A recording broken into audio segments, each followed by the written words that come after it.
Hey guys, it's Sam, and this is my spoiler-free review of Illusionarium by Heather Dixon. This book was sent to me in exchange for an honest review from HarperCollins, so thank you very much, HarperCollins, and this book is released May 15th.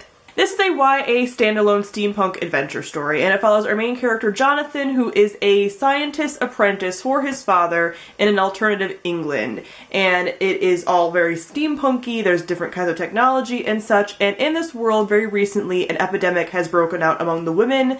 There's a disease that only affects women called the venin, and it kills women within 5 days of them contracting the disease. So at the beginning of this book, the king is rushing the queen via airship to see Jonathan and his father because he wants them to work with his lead scientist in order to come up with a cure because the queen has come down with this condition. As soon as the queen gets there, disease also starts spreading to other people, including Jonathan's mother and sister.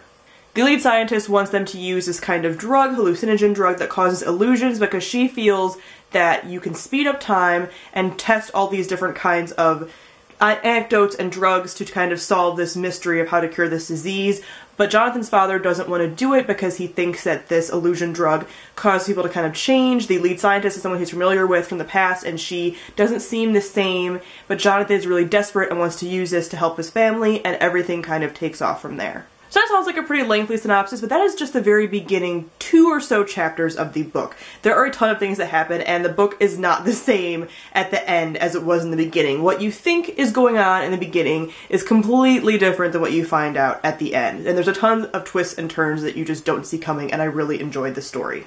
So first, let me talk about the world building. I myself am a huge fan of the steampunk genre. I've been obsessed with it for years now. I actually met my boyfriend at a steampunk convention, dressed up. I have steampunk costumes. I'm looking at my closet because that's where they're sitting. I absolutely adore it. I love everything about it. I love the genre. So for me, the world building was solid because I could completely picture everything. And I think even people who aren't as familiar with steampunk, you'd still very easily be able to picture the world. The problem with a lot of steampunk novels is that they try to do too much with steampunk. They try to make everything kind of steampunk, and in this there's a balance between stuff that's normal and stuff that's kind of the steampunk genre, and I really enjoyed that. Next, let me talk about the characters. Jonathan, as our main character, is funny, but I found him a little bit flat at times. I really enjoyed his sense of humor at times, though, because there are footnotes in this book, so since he's a scientist apprentice, he'll be saying something, have a little annotation, and footnote it at the bottom with some kind of sarcastic quip. And this happens fairly often, but not too often to where you get sick of it. It's really funny, and I like how it's done. You kind of get his train of thought. I also really enjoyed one of these side characters whose name I'm not going to mention because it's kind of a spoiler, but he was a lot of fun. He's one of the kinds of side characters I really enjoy because they are snarky and sassy and kind of unpredictable, and I would love to have a whole book in his perspective.